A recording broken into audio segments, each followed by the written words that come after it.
Hello candidate, आप लोग कैसे हैं। मैं आशा करता हूं कि आप लोग अच्छे होंगे। तो चलिए हम लोग वीडियो की शुरुआत करते हैं। वीडियो की शुरुआत करने से पहले मैं आप लोग से यही बोलता हूं, जो लोग चैनल पर पहली बार विजिट किए हैं आप लोग सिंपली चैनल को जरूर सब्सक्राइब कर लीजिएगा। सब्सक्राइब करने के साथ बेल नोटिफिकेशन को दबाना मत भूलिएगा, ताकि आपको वीडियो की लेटेस्ट इन्फॉर्मेशन मिलती रहे। और टेलीग्राम चैनल को भी आप लोग जरूर ज्वाइन कर लीजिएगा। वीडियो के डिस्क्रिप्शन बॉक्स पर टेलीग्राम चैनल की लिंक मिल जाएगी, आप लोग वहाँ से टेलीग्राम चैनल को ईजिली ज्वाइन कर सकते हैं। और वीडियो की शुरुआत करने से पहले मैं आप लोग से यही बोलता हूँ, आप लोग वीडियो को पूरी तरह से वॉच करिएगा, जिससे आप लोग को इस पर्टिकुलर इन्फॉर्मेशन के लिए कोई दूसरी वीडियो को देखने की आवश्यकता ना हो। तो मेक श्योर आप लोग वीडियो के लास्ट तक जरूर बने रहिएगा। तो चलिए बिना किसी देरी के हम लोग वीडियो की शुरुआत करते हैं। और वीडियो की शुरुआत करने से पहले मैं आप लोग से यही बोलता हूँ, आप लोग जो प्रीवियस वीडियो को भी पूरी तरह से वॉच कर लीजिएगा, जिससे आप लोग के कोई भी डाउट्स इस पर्टिकुलर इन्फॉर्मेशन के लिए ना रहे। उन सब की लिंक मैं आप लोग को वीडियो के डिस्क्रिप्शन बॉक्स पर डाल दूंगा, जिससे आप लोग की क्लैरिटी और काफ़ी अच्छी रहे। ठीक है। और आप लोग को जो दूसरा माध्यम है वो आप लोग डायरेक्ट जैसे इस वीडियो को वॉच करेंगे तो आप लोग को राइट साइड में रिलेटेड कंटेंट आप लोग को शो होगा आई बटन पे, तो आप लोग डायरेक्ट उस पर क्लिक करके प्रीवियस वीडियो को देख सकते हैं। एंड जो थर्ड मैटर है वो आप लोग डायरेक्ट चैनल पर जाके पूरी वीडियो को आप लोग को MP टेट से रिलेटेड कंटेंट को आप लोग वहाँ पर भी डायरेक्ट जाके देख सकते हैं।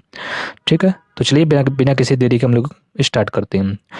तो जैसे इस प्रीवियस वीडियो के इससे पहले मैंने एक प्रीवियस वीडियो बनाई थी, उसमें मैंने आप लोग को बताया था कि कैसे कैसे जिनके पास 2 डिग्रीधारी है वो कैसे कैसे अमान्य प्रकरण में आ सकते हैं और फिर भी उनको एलिजिबल रहेंगे। अगर आपने 2 डिग्री किया हुआ है एक ही सत्र में, कुछ इम्पॉर्टेंट इन्फॉर्मेशन थी उस पर मैंने वीडियो बनाई हुई थी।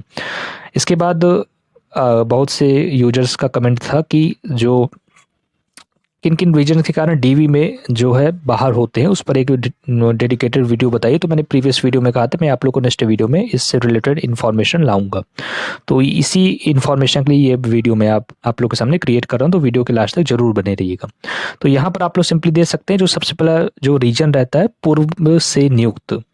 ठीक है। तो ये अभी भी हाईलाइटेड है, बहुत से यूजर्स इस चीज़ का यूज करते हैं और काफ़ी ज़्यादा DV में इसी कारण से रिजेक्ट होते हैं। अब क्या है ये रीजन आप लोग को मैं समझाना चाहता हूँ। जैसे आप लोगों को पता होगा कि जो मध्य प्रदेश में ट्राइबल एंड DPI, ठीक है, 2 डिपार्टमेंट से यहाँ पर हायरिंग होती है। अब DPI में कट ऑफ काफ़ी हाई जाती है, आप लोगों को पता है, जिसके कारण जो फर्स्ट काउंसलिंग में लोगों को ट्राइबल में नियुक्ति मिल जाती है। अब जो जिनका ट्राइबल में नियुक्ति हो गई है, जिनका सिलेक्शन हो गया ट्राइबल डिपार्टमेंट में, जनजाति विभाग में, तो जो सेकंड काउंसलिंग होती है तो वही यूजर सोचते, वही कैंडिडेट सोचते चलो हम फिर से DPI में भर देते तो शायद मेरा इस बार DPI मुझे मिल जाए, DPI में स्कूल शिक्षा विभाग में मेरी यहाँ पर नियुक्ति हो जाएगी। बट ऐसा नहीं होगा। जब आप ठीक अप्लाई कर देंगे, आप लोग को जैसे मान चलिए आप लोग का ट्राइबल में हो गया, जब आप सेकंड टाइम में अप्लाई कर देंगे कोई दिक्कत नहीं है। जब आप डॉक्यूमेंट वेरिफिकेशन में वहाँ जाएंगे तो ऑलरेडी वहाँ पर शो करेगा this user detail is already captured by any other department like tribal. ठीक है। I think you understand what I am saying that. तो आप मेरी बात को समझ पा रहे होंगे। ठीक है। तो वहाँ पर उनको डेटा कैप्चर दिखा देगा कि यू आर ऑलरेडी आप लोग पहले से ही नियुक्त है, तो आप लोग को फिर फर्दर प्रोसेस नहीं हो पाएगा। तो पहले से नियुक्त नहीं होना चाहिए, कहने का मतलब ये है। तो अगर आप ट्राइबल पहले ज्वाइन कर लेते हैं फर्स्ट काउंसलिंग में, देन अगर आप सेकंड काउंसलिंग में DPI के लिए अप्लाई करते हैं तो आप लोग इससे बाहर हो जाएंगे, DV में फेल हो जाएंगे। ठीक है। तो अगर आप लोग ट्राइबल डिपार्टमेंट में फर्स्ट टाइम ज्वाइन करते हैं तो आप लोग को वहीं पर स्टे रहना, सेकंड काउंसलिंग आप लोग को नहीं कराना है।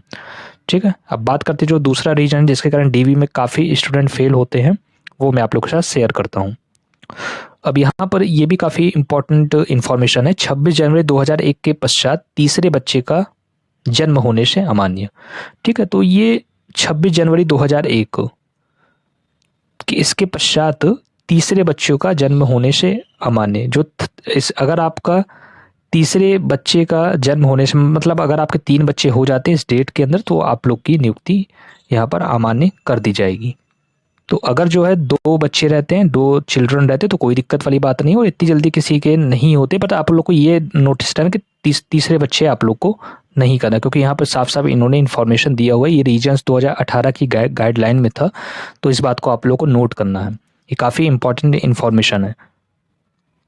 अब बात करते हैं कि थर्ड क्या है। इन्होंने बताया हुआ है कि NCTE से मान्यता प्राप्त संस्थान से BEd ना होने से अमान्य। क्या होता है कि जहाँ से आप लोग BEd करते हैं तो NCTE की कभी कभी वो यूनिवर्सिटी है जहाँ से या महाविद्यालय जहाँ से भी आप BEd करते हैं, तो वो उस चीज़ की गाइडलाइन को फॉलो नहीं करता है एनसीटीई की। हर यूनिवर्सिटी को, हर महाविद्यालय को एनसीटीई की गाइडलाइन को फॉलो करना पड़ता है, ठीक है। तो अगर आपने उस यूनिवर्सिटी से, उस महाविद्यालय से किया जो एनसीटीई के गाइडलाइन को फॉलो नहीं करता है, और अगर आप उसी टाइम पे डीवी दिखाने जाते हैं, अगर आपकी नियुक्ति हो जाती है, तब भले वो फॉलो ना करे तो उससे ज़्यादा इफेक्ट नहीं पड़ता है। बट एनसीटीई की गाइडलाइन की अगर डिफ़ॉल्टर लिस्ट में आपकी यूनिवर्सिटी का नाम है और आप डॉक्यूमेंट वेरिफिकेशन में जा रहे हैं, तो आप लोग की वहीं पर नियुक्ति खारिज कर दी जाएगी और आप लोग का डीवी से हटा दिया जाएगा। और डॉक्यूमेंट वेरिफिकेशन नहीं होगा तो आप लोग का फाइनल इसमें सिलेक्शन नहीं होगा। कहने का मतलब ये है, ठीक है। तो सबसे अच्छी बात आप लोग को यही होना चाहिए, जिस भी यूनिवर्सिटी से करे हैं उस टाइम पर आपकी यूनिवर्सिटी डॉक्यूमेंट वेरिफिकेशन के विदिन 10-15 दिन में उनकी लिस्ट ऐसे कुछ जारी ना हो जिसमें आप लोग की यूनिवर्सिटी का डिफ़ॉल्टर लिस्ट में नाम है जो एनसीटीई की गाइडलाइन को फॉलो नहीं कर रहा है। ये सबसे अच्छी बात है। बट आपका डॉक्यूमेंट एक बार वेरिफिकेशन हो जाता है, उसके 1 महीने में ज्वाइनिंग हो जाती, 2 महीने में अगर डिफ़ॉल्टर में भी आता तो आपको कोई प्रॉब्लम नहीं होगी, ठीक है। तो इस बात को नोट करिएगा, कोई इशू नहीं, बट आपके डीवी के पहले वो नहीं होना चाहिए। आई होप आप मेरी बात को समझ पा रहे होंगे। और जो अगला रीजन है जो कि है 21 वर्ष से कम आयु में विवाह होने से अमान्य, ठीक है। तो लड़कों की एज जो है 21 वर्ष से पहले आप लोग की शादी नहीं होना चाहिए, ठीक है। और लड़कियों की 18 ईयर से पहले शादी नहीं होनी चाहिए। ये भी एक काफ़ी बड़ा रीजन हो गया है, तो इस बात को आप लोग को नोट करना है। ये हम लोग क्या है, सिली मिस्टेक को फिर ध्यान नहीं रखते हैं, ठीक है। बाद में सोचते हैं कि क्या फ़र्क पड़ेगा, बट ये सिली मिस्टेक ही आप लोग को डॉक्यूमेंट वेरिफिकेशन में रिजेक्ट कर देती है। तो ये सब बात जो मैं आप लोग को बता रहा हूँ काफ़ी इंपॉर्टेंट है, नोट करिएगा, ताकि आप लोग को कभी भी व्यापम की आज अगर आप लोग वेटिंग में आते हैं, अगर आपकी वेटिंग काफ़ी हाई है, इन केस इस बार नहीं होता या कभी आप लोग को नेक्स्ट बार में आप लोग को ये सब डिटेल रहेगा तो आप लोग को कोई भी प्रॉब्लम नहीं होगी, ठीक है। तो वीडियो को वॉच करिएगा। मैं आप लोग को और भी काफ़ी रीजन है यहाँ पर जिसके कारण डीवी में बहुत लोग फेल होते हैं, फिर वो अपने आप को कोसते हैं कि फाइनली इतनी मेहनत करने के बाद मैं डीवी से क्यों रिजेक्ट हो गया। तो आप लोग को ये सब इम्पॉर्टेंट इन्फॉर्मेशन को माइंड करना है, ठीक है। और पूरी आप लोग को वीडियो को वॉच करना है ताकि आप लोग को नेक्स्ट एग्जाम में भी हेल्प मिल पाए। अगर आप लोग की वेटिंग काफ़ी ज़्यादा है या आप लोग सिर्फ अभी क्वालिफाइड हुए, आप लोग को लगता है कि अब तो कोई चांस नहीं है, तो भी आप लोग के लिए वीडियो इंपॉर्टेंट हो जाती है। क्योंकि ये जो इन्फॉर्मेशन है ये लगभग व्यापम की वर्ग 1, वर्ग 2, वर्ग 3 तीनों में जो डीवी है उसमें भी ये सभी चीज़ों को इंक्लूड करके ये वीडियो बनाई गई है। तो 21 वर्ष होना चाहिए बॉयज़ के लिए, ठीक है, जो कि लड़कों के लिए होना चाहिए। और 18 ईयर से पहले आप लोग की जो गर्ल्स हैं उनको शादी नहीं करना है, ठीक है। अगर आप लोग की अगर विवाह करते हैं इससे कम एज में तो आप लोग को डीवी से किनारे कर दिया जाएगा। इसी प्रकार आप लोग देख सकते हैं 11 वर्ष की आयु में 10वीं पास करने से अंग सूची संदेह प्रद। तो जाहिर सी बात है 11 वर्ष की उम्र में 10वीं कौन पास करता है, बट आप अगर करते हैं तो आप लोग को यहाँ से किनारे कर दिया जाएगा। डीवी से आप लोग को डॉक्यूमेंट वेरिफिकेशन सक्सेसफुली वेरीफाइड नहीं होगा और आप लोग को नियुक्ति से हटा दिया जाएगा। बात करते हैं नेक्स्ट रीजन, आय प्रमाण पत्र नियमानुसार नहीं होने से अमान्य। जो आप लोग का आय प्रमाण पत्र है, इनकम सर्टिफिकेट है, नियम अनुसार नहीं होने से अपात्र, ठीक है। तो क्या होता है नियम अनुसार वो भी मैं आप लोग को बता देता हूँ। आय सर्टिफिकेट में बेसिकली होता क्या है कि जैसे EWS कैंडिडेट है, उनका जो लिमिट कितनी होती है, लगभग 8 लाख के अप्रॉक्स आप लोग की, ठीक है। 8 लाख से ये ईयरली में ज़्यादा नहीं होना चाहिए। बट क्या होता है कि उनका सर्टिफिकेट कुछ और कह रहा है, क्योंकि आजकल नगर पालिका में आय सर्टिफिकेट बन जाता है, आप लोग को भी पता होगा, और आप जितना बोलते हैं उतना बन जाता है, ठीक है। आप अगर कहेंगे कि मेरा इतने का बना दो 6 लाख का, तो आपको 6 लाख का बना देंगे। बट आपकी पहली बात तो आय सर्टिफिकेट में कोई इतना ज़्यादा डिटेल में जाता नहीं है। डॉक्यूमेंट वेरिफिकेशन में अगर आप जाएंगे तो आप लोग को जस्ट देखेंगे आय सर्टिफिकेट है, दैट्स इट, काम खत्म। बट अगर जो वहाँ पर समिति है, जो वहाँ पर कमेटी बैठाई गई है, अगर वो आपके डिटेल में घुसती है, इन द सेंस आपके पूरे डॉक्यूमेंट को चेक करती है, अगर वो उनको EWS में कहीं भी आप लोग का ओरिजिनल 8 लाख से ज़्यादा है, अगर आप EWS के कैंडिडेट है या आप किसी भी कैटेगरी के कैंडिडेट हैं, अगर आपको लिमिट से ज़्यादा का वहाँ पर दिख जाता है और आपने एक्चुअल में वहाँ पर आय सर्टिफिकेट में कम लिखवाया हुआ है या नियम को आप लोगों ने फॉलो नहीं किया है, तो आप लोग की डीवी वहाँ पर, तो आप लोग किनारे हो जाएंगे। कहने का मतलब ये है। तो इस सिली मिस्टेक आप लोग को ध्यान रखना है, क्योंकि हम लोग ध्यान नहीं देते हैं। हम लोग बस क्या होता है कि जल्दी जल्दी बस चलते रहते हैं, पेपर आएगा, डॉक्यूमेंट जल्दी वेरिफिकेशन हो, जल्दी ज्वाइनिंग मिले, ठीक है। तो ये क्या होता है, जैसे आप लोग को अभी जिनका मेरिट में है तो वो बस कुछ भी टेंशन फ्री है, बस आराम से सोच रहे कोई दिक्कत नहीं है, होगा तो होगा ही, ज्वाइनिंग तो होनी ही है, ठीक है। बट क्या है, डॉक्यूमेंट में थोड़ा सा बिल्कुल भी ध्यान नहीं देते, और फिर सिली मिस्टेक में आप लोगों को डीवी जब रिजेक्ट हो जाता है, तो पहली बार तो आप लोग को रिजेक्ट कर देते हैं, तो फिर आप लोग को सेकंड चांस मिलता है, ऐसा नहीं है। सेकंड चांस में जब सेकंड चांस में भी अगर आप कुछ नहीं कर पाते, थर्ड चांस में आप लोग को किनारे कर दिया जाता है, फिर आप लोगों का नहीं सिलेक्शन होता। तो ये सब पॉइंट को आप लोग को ध्यान देना है, ठीक है। तो जिनका आई सर्टिफिकेट में अभी कुछ प्रॉब्लम है, तो आप लोग जाके अभी सुधरवा लीजिए। जिनका मेरिट लग गई, तो अभी आप लोग को डॉक्यूमेंट वेरिफिकेशन के लिए अभी टाइम है, तो आप लोग ये करवा सकते हैं।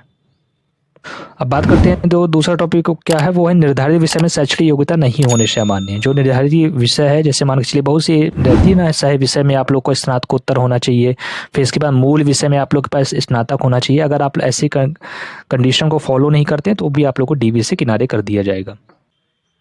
और काफ़ी इंपॉर्टेंट पॉइंट यहाँ पर है, पुलिस विभाग द्वारा गंभीर मुद्दों के आधार पर बर्खास्त करना। अब आप लोग में से बहुत लोग कहेंगे पुलिस तो ये तो बाद में होता है, नियुक्ति के बाद ये सब होता है। बिल्कुल सही बात है। देखिए क्या होता है कि जब आप लोग की नियुक्ति होती है, तो उसमें एक फॉर्म भराया जाता है पुलिस विभाग के द्वारा कि आप लोग पर कोई भी प्रकरण दर्ज नहीं है। उसी में से आप लोग से काफ़ी फॉर्म में जानकारी पूछी जाती है। वो जो कमेटी के मेंबर रहते हैं, उनके द्वारा भी आप लोग से काफ़ी ज़्यादा बात पूछी जाती है कि आपके पर कोई प्रकरण दर्ज तो नहीं है, कुछ तो है नहीं, ठीक है। तो कुल मिला के उनसे पूरी डिटेल पूछा जाता है। अगर उनको संशय लगता है कि आपके ऊपर एक्चुअल में है, और आप अगर झूठ भी आपने कुछ गलत किया है, फिर भी आपके ऊपर अगर पुलिस केस है, फिर भी आप वहाँ पर बिल्कुल सही करते हैं, और इन केस बाद में डीवी के बाद पकड़ा जाता है, ठीक है, तो भी आप लोग की नियुक्ति यहाँ पर हटा दिया जाएगा। ये थोड़ा सा सेंसिटिव केस रहता है। सेंसिटिव इन द सेंस आप लोग की नियुक्ति के बाद भी आप लोग को खारिज किया जाता है। तो जो भी है अपनी बात को वहाँ पर रख देंगे, तो आप लोग की जो है जॉब बची रहेगी। अगर आपने कुछ गलत किया हुआ है, या आपके पुलिस विभाग में FIR कुछ भी दर्ज है, कुछ भी छोटा मोटा केस है, तो आप लोग उसी टाइम पर वहाँ पर रख दीजिए, वो ज़्यादा सही रहता है। और अगर आप सोचेंगे कि नहीं मैं कुछ नहीं करूँगा, मैं नहीं बताऊँगा, चलो हटाओ, जो भी होगा देखा जाएगा, कहीं अभी मुझको निकाल ना दे, तो वो फिर आप लोग को दिक्कत हो सकती है। फिर आप लोग को अपनी जॉब से भी हाथ धोना पड़ सकता है, ठीक है। तो इस बात को आप लोग काफ़ी नोट करिएगा, क्योंकि इससे भी बहुत लोग की जॉब यहाँ पर गई हुई है नियुक्ति होने के बाद। नियुक्ति होने के बाद भी जाती नहीं है, बहुत चांसेस कम होता है, बट अगर उन्होंने कुछ बड़े लेवल पर कुछ किया हो, तो वो जा सकती है जॉब। बट आप पहले अगर बता देंगे, तो आप लोग की जॉब यहाँ पर सिक्योर रहने की चांसेस काफ़ी ज़्यादा हाई हो जाती है। बात करते हैं अन्य राज्य का जाति प्रमाण पत्र होने तथा अनारक्षित प्रवर्ग हेतु निर्धारित अंक 90 से कम प्राप्त होने से अमान्य। बिल्कुल सही बात है। देखिए क्या होता है, अगर आप UR कैंडिडेट है, क्योंकि अदर स्टेट के अगर वो आएंगे तो UR कैटेगरी में आएंगे, और UR कैटेगरी में आप लोग को पता है 60% होना चाहिए। 90 मतलब 150 का अगर मार्क है, तो आपको 60 मतलब 90 नंबर चाहिए। 150 का करेंगे तो 15 × 6 करेंगे तो 90 नंबर आप लोग को चाहिए, जो कि होता है 150 में 90। अगर 100 का पेपर है, तो आप लोग को मिनिमम 60 नंबर तो चाहिए ही। अगर आप 60 भी क्वालिफाई नहीं कर पा रहे हो, मेरिट जाती है 55, तो भी आप लोग को यहाँ से हटा दिया जाएगा, ठीक है। तो जो नियम कानून है, आप लोग को पूरी तरह से फॉलो करना है। अगर नहीं करेंगे, तो आप लोग को सिंपली डीवी से किनारे कर दिए, कोई आप लोग की बात नहीं सुनी जाएगी।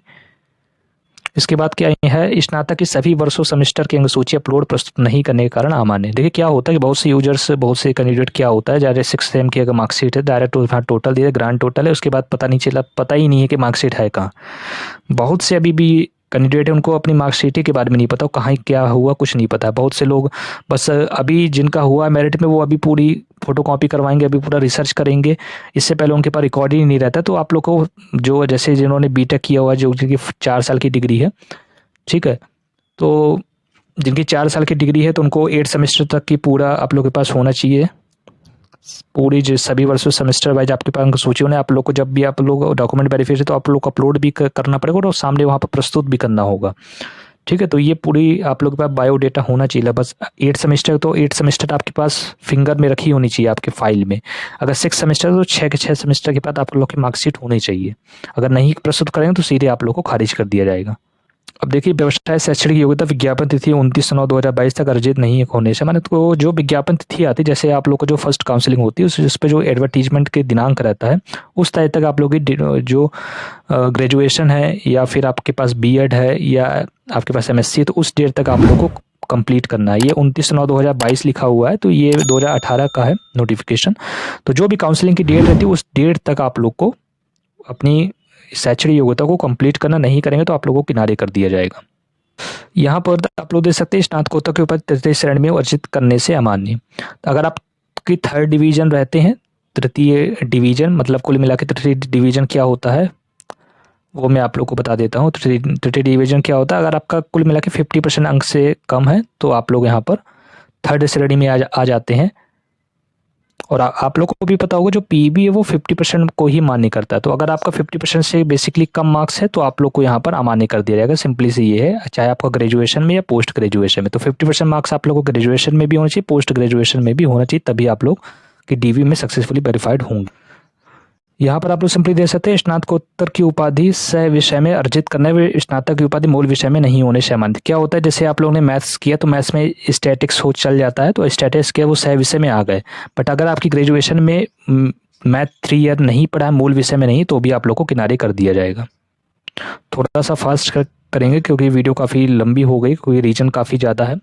शैक्षणिक व्यवसाय योग्यता मान्यता प्राप्त संस्थान से प्राप्त नहीं करने से अमान्य। ठीक है, तो अगर आप लोगों ने जहाँ से भी ग्रेजुएशन या बीएड कुछ भी किया है, अगर वहाँ से मान्यता प्राप्त नहीं है तो भी आप लोग को खारिज कर दिया जाएगा। आयु अधिक होना, ठीक है, जो भी डेट दिया गया है, अगर आपकी एज अधिक है तो वो तो किनारे कर दीजिएगा। तो आप लोग को भी पता है, जो गेस्ट की आप लोग को पता है 45 वर्ष से ज़्यादा आप लोग की एज नहीं होना चाहिए, जो भी गेस्ट टीचर में आते हैं। अब यहाँ पर भी आप लोग देख सकते हैं, अति शिक्षा अनुभव प्रमाण पत्र प्रस्तुत न करने से आयु छूट की पात्रता नहीं है, आयु अधिक होने से अमान्य। देखिए आप लोग को मैंने ऑलरेडी बता दिया है, गेस्ट टीचर में जो कि 45 ईयर्स तक की अगर आपकी एज है तो आप लोग अप्लाई कर पाएंगे। अगर आपके पास अनुभव प्रमाण पत्र नहीं है और आप दावा करते हैं कि मैं गेस्ट टीचर से अप्लाई करूंगा और आपके पास अनुभव प्रमाण पत्र नहीं है, तो आप लोग को एज जर्नल काउंट किया जाएगा, और तो भी अगर आपकी एज ज़्यादा है तो भी आप लोगों को वहाँ से किनारे कर दिया जाएगा।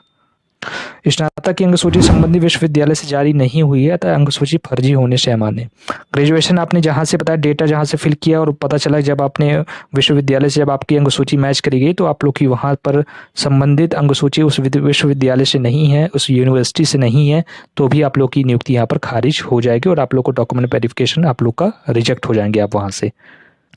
ईडब्ल्यूएस का सक्षम अधिकारी द्वारा जाति प्रमाण पत्र प्रस्तुत नहीं कर पाने व पात्रता परीक्षा में 90 से कम अंक होने के कारण अमान्य। अगर आप ईडब्ल्यूएस को सर्टिफाइड नहीं कर पाते कि मैं ईडब्ल्यूएस का कैंडिडेट हूं, आप लोग का जो जाति प्रमाण पत्र है, अगर वहां से भी आप लोग को ईडब्ल्यूएस आप लोग को उनको कोई दिक्कत लगती है कि आप लोगों ने गलत बनवाया हुआ है, तो अगर आपको as a UR candidate qualified माना जाएगा। कि अगर यूआर में भी अगर आपका 60% से कम अंक है, जैसे 100 नंबर का है, तो आपका 60 नंबर से भी कम आ रहा है तो भी आप लोग का सिलेक्शन हो गया, तो भी यहाँ पर आप लोग को नियुक्ति से रिजेक्ट कर दिया जाएगा।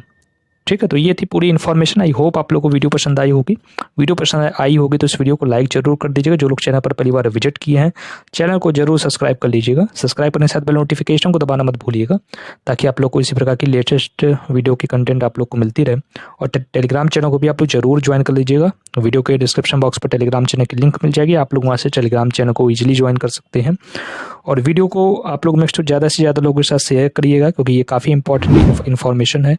और जो लोग चैनल पर पहली बार विजिट किए, इस चैनल को सब्सक्राइब जरूर कर लीजिएगा और बेल नोटिफिकेशन को दबाना मत भूलिएगा। और इस वीडियो को मैक्सिमम ज़्यादा से ज़्यादा लोग शेयर करिएगा, और अगर वीडियो पसंद आती है तो वीडियो को लाइक जरूर करा करिए। ठीक है, तो इसी प्रकार अपने वीडियो को मैं समाप्त करना चाहता हूँ। जय हिंद, वंदे मातरम।